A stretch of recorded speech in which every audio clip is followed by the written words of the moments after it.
ала жіп байланады. Ардақ ағайын, мынау ала жіпті неге байлайды дейсіздер ғой? Неге ала жіп деген сұрақ тууы мүмкін?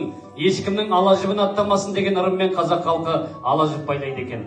Одан қалды сау кескенде ала жіпті қайшымен кеспейді екен. Өмірінде ешқандай қайшылықтар болмасын деп, осындай пышақпен кесу керек екен, дұрыс деген. Қойып мінекей, қойып жатыр, сау кесейін деп жатыр.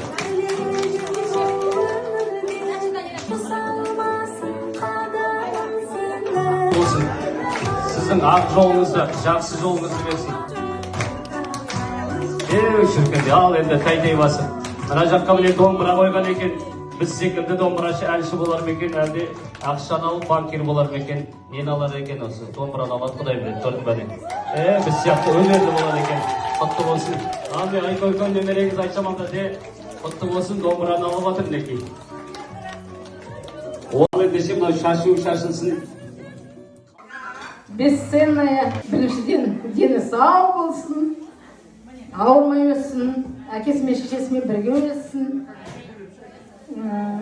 Тек қана дастархандары қызық қуанышқа жайылсын.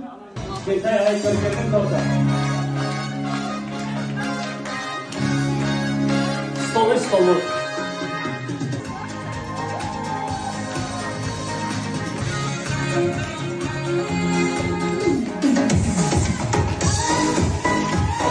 Турап берді, қазір столда батырып, қыздар бар, официант қыздар турап берсін.